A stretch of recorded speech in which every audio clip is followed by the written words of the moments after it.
Hello बच्चों। बच्चों I hope आपकी तैयारी बहुत अच्छी चल रही होगी अपने क्लास 11th की।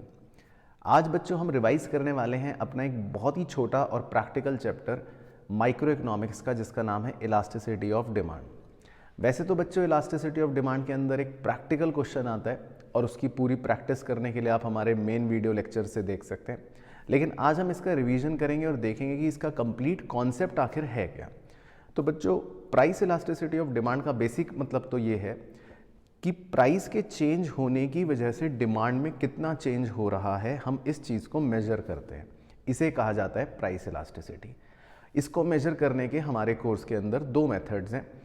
पहला मेथड है परसेंटेज मेथड या प्रोपोर्शनेट मेथड, और दूसरा मेथड है टोटल इलास्टिसिटी या टोटल एक्सपेंडिचर या आउटले मेथड। तो हम पहले परसेंटेज मेथड की अगर बात करें या प्रोपोर्शनेट मेथड की अगर बात करें तो उसका एक फॉर्मूला है, बेसिक फॉर्मूला है प्राइस इलास्टिसिटी का, जो आप अपनी स्क्रीन पर देख रहे हैं। Percentage change in quantity divided by percentage change in price. यानी कि मैं इसको ऐसे मार्क करके समझाने के लिए बता सकता हूँ कि न्यूमरेटर में है परसेंटेज चेंज इन क्वांटिटी और डिनोमिनेटर में है परसेंटेज चेंज इन प्राइस। अब हम किसी भी चीज़ के परसेंटेज को कैसे निकालते हैं या किसी भी चीज़ के चेंज इन परसेंटेज को कैसे निकालते हैं, तो इसका फॉर्मूला बहुत सिंपल होता है। लेट से मुझे क्वांटिटी का परसेंटेज चेंज निकालना है, तो फॉर्मूला होगा, ध्यान से सुनना, Q1 minus Q0 whole divided by Q0 into 100, और ये हमने लिख भी रखा है नोट्स में। और इसी तरह अगर मुझे परसेंटेज चेंज इन प्राइस निकालना है तो फॉर्मूला होगा P1 minus P0 whole divided by P0 into 100। ये Q1 Q0 P1 P0 क्या होते हैं, आई होप ये तो आपको याद ही होगा। P1 मतलब नया प्राइस, P0 मतलब ओल्ड प्राइस, Q1 मतलब न्यू क्वांटिटी, Q0 मतलब ओल्ड क्वांटिटी। अब इसी को अगर हम एक डायरेक्ट फॉर्मूले का रूप बना दें जिसमें आपको ये परसेंटेज कैलकुलेट भी ना करनी पड़े, तो वो आपको सेकंड स्टेप में यहाँ दिख रहा है। मैं लाल रंग का बादल बना देता हूँ।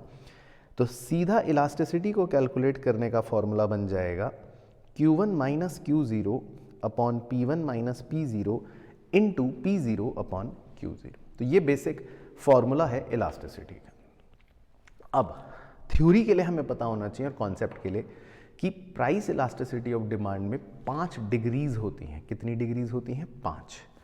सबसे पहली डिग्री है जिसको बोलते हैं परफेक्टली इन इलास्टिक, यानी कि जब हमारे प्राइस में तो चेंज हो जाए लेकिन हमारी क्वांटिटी में कोई चेंज ना हो। तो जैसा कि आप फर्स्ट डायग्राम में देख रहे हैं या फर्स्ट शेड्यूल में अगर आप नोटिस करें तो प्राइस में तो चेंज हो गया लेकिन क्वांटिटी में चेंज नहीं हुआ, तो हमारा डिमांड कर्व बनता है बिल्कुल पैरेलल टू वाई एक्सिस, और इस समय हमारी इलास्टिसिटी होती है 0।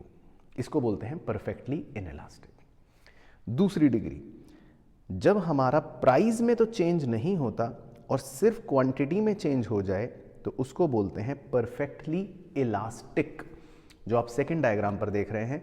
और इस समय आपका डिमांड कर्व बनता है बिल्कुल पैरेलल टू एक्स एक्सिस, यानी कि इस तरह से, और इस समय इलास्टिसिटी की वैल्यू होती है इन्फिनिटी, तो इसीलिए इसको बोलते हैं परफेक्टली इलास्टिक। तीसरा, अगर हमारे प्राइस में जो चेंज हो वो बहुत ज़्यादा हो लेकिन क्वांटिटी में चेंज बहुत कम हो, थोड़ा सा हो, तो फिर उसको बोलते हैं हम इन इलास्टिक, और उस समय हमारा जो डिमांड कर्व बनता है वो काफ़ी ज़्यादा स्टीप बनता है। इसको बोलते हैं स्टीपर डिमांड कर्व, और इस समय हमारे इलास्टिसिटी की वैल्यू होती है लेस देन 1, जैसा आप देख रहे हैं। केस 4, अगर हमारे प्राइस में थोड़ा सा चेंज हो लेकिन क्वांटिटी में बहुत ज़्यादा चेंज हो जाए, तो उस केस में हमारा डिमांड कर्व जो बनता है वो बनता है काफ़ी ज़्यादा फ्लैटर, तो इसको बोलते हैं हम इलास्टिक, और इस समय हमारे ईडी की यानी कि इलास्टिसिटी की जो वैल्यू होती है वो होती है मोर देन 1, जैसे कि आप डायग्राम में भी देख सकते हैं और शेड्यूल में भी देख सकते हैं कि प्राइस में थोड़ा सा ही चेंज आया है 5% का, लेकिन क्वांटिटी में काफ़ी ज़्यादा चेंज आया है, तो ये होता है ED greater than 1, fourth degree. और फिफ्थ और लास्ट डिग्री होती है जिसमें जितना चेंज प्राइस में हो उतना ही बराबर का चेंज क्वांटिटी में हो, यानी कि दोनों में ही चेंजेस बिल्कुल बराबर रहते हैं। तो हमारा डिमांड कर्व जब बनता है नीचे की तरफ तो वो एक रेक्टेंगुलर हाइपरबोला का शेप ले लेता है, क्योंकि अब इस केस में ना ये स्टीप है ना ये फ्लैट है और इसकी इलास्टिसिटी होती है इक्वल टू 1, जैसा कि आप देख रहे हैं। तो इलास्टिसिटी की 5 डिग्रियां होती हैं, दोबारा से रिवाइज कर लेते हैं। एक होती है 0 जिसको बोलते हैं परफेक्टली इनइलास्टिक, एक होती है इन्फिनिटी जिसको बोलते हैं परफेक्टली इलास्टिक, एक होती है लेस देन 1 जिस समय डिमांड कर्व होता है स्टीपर, एक होती है मोर देन 1 जिस समय डिमांड कर्व होता है फ्लैटर, और एक होता है ईडी इक्वल टू 1, इसको हम बोलते हैं यूनिट इलास्टिक या यूनिटरी इलास्टिक, जिस समय डिमांड कर्व होता है रेक्टेंगुलर हाइपरबोला। तो ये तो होती हैं डिग्रीज और पूरा खेल होता है ये प्रोपोर्शनेट मेथड का। अब आता है दूसरा मेथड। दूसरा मेथड जो होता है उसका नाम है टोटल एक्सपेंडिचर या टोटल आउटले मेथड।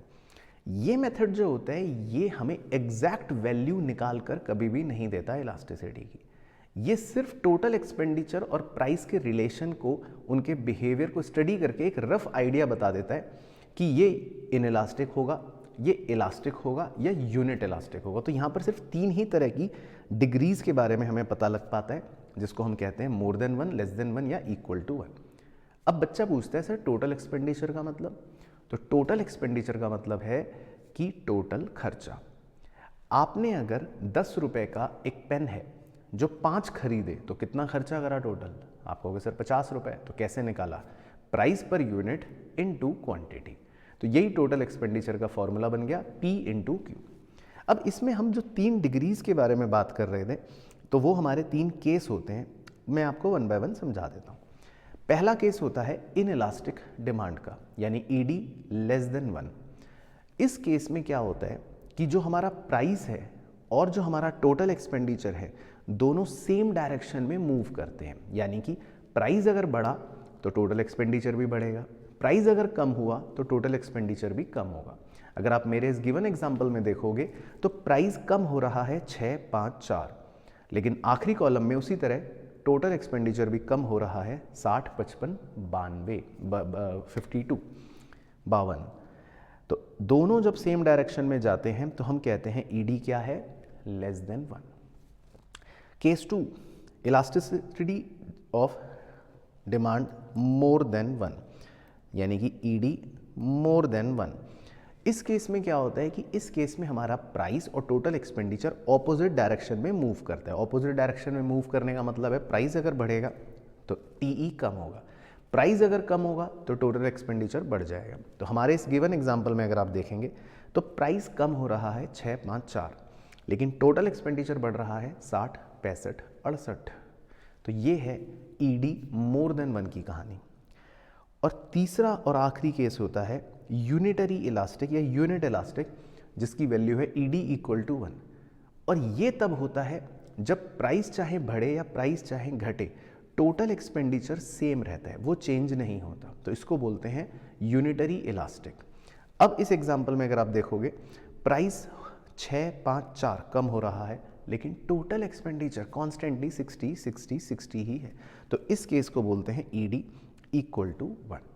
तो ये भी आपसे कभी कभी पूछ लेता है ज्योमेट्रिक टोटल एक्सपेंडिचर वाला मेथड। तो इसके रिलेशन को अगर हम इस तरह से क्रक्स फॉर्म दें तो प्राइस बढ़ने पर टीई अगर बढ़ा या प्राइस कम होने पर टीई कम हुआ, सेम डायरेक्शन में जाएंगे तो इलास्टिसिटी है लेस देन 1। और अगर प्राइस बढ़ा और टीई कम हो गया, प्राइस कम हुआ टीई बढ़ गया, यानी अगर ये ऑपोजिट डायरेक्शन में जाएंगे तो ये हो गया मोर देन 1। और अगर टीई चेंज ही ना हो तो हो गया इक्वल टू 1। तो इसी को अगर हम रिलेशनशिप की तरह देखें तो ईडी जब मोर देन 1 है तो इसका मतलब प्राइस और टीई में इनवर्स रिलेशन है। ईडी जब लेस देन 1 है तो इसका मतलब प्राइस और टीई में डायरेक्ट रिलेशन है। बाकी जब टीई चेंज ही नहीं हो रहा तो इसका मतलब टोटल एक्सपेंडिचर एक बिल्कुल स्ट्रेट लाइन की तरह है। तो ये चीज़ हम डायग्राम पर भी शो कर देते हैं जो यहाँ पर आपको बनवाई थी। तो ये आप डायग्राम छोटा सा देख सकते हो। तो जो हरे रंग वाला पोर्शन है जो डायरेक्ट रिलेशन शो कर रहा है, क्योंकि उसमें प्राइस और टीई दोनों सेम डायरेक्शन में जा रहे हैं, बढ़ रहे हैं, तो ईडी की वैल्यू है लेस देन 1।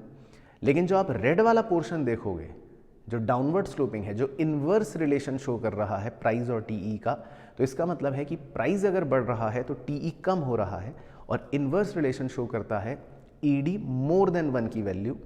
लेकिन जो बीच में आप छोटा सा हिस्सा देखोगे काले रंग में, उस समय टीई चेंज नहीं हो रहा, टोटल एक्सपेंडिचर कांस्टेंट है, तो लाइन बिल्कुल वर्टिकल है, तो उस समय ईडी की वैल्यू है इक्वल टू 1। तो ये आपका टोटल एक्सपेंडिचर मेथड था ईडी को पता लगाने का। तो बस आई होप दोनों ही मेथड्स आपको अच्छे से समझ आ गए होंगे कॉन्सेप्चुअली, लेकिन इनके डायग्राम्स को एक बार आप खुद से भी प्रैक्टिस करके ज़रूर देखना, और इसके जितने न्यूमेरिकल्स आपको करवाए थे मेन लेक्चर में उनको भी अच्छे से रिवाइज कर सकते हो। बाकी ये चैप्टर आपका 4 नंबर तक की वेटेज रखता है आपके एग्जाम में। तो आई होप आपको आज की ये वीडियो पसंद आई होगी, अच्छी लगी होगी और सारी चीज़ें समझ आई हैं, तो कृपया लाइक करके ज़रूर जाना, कमेंट ज़रूर करना और अपने सभी मित्रों के साथ शेयर ज़रूर कर देना। बाकी मुलाकात करूँगा नेक्स्ट वीडियो में।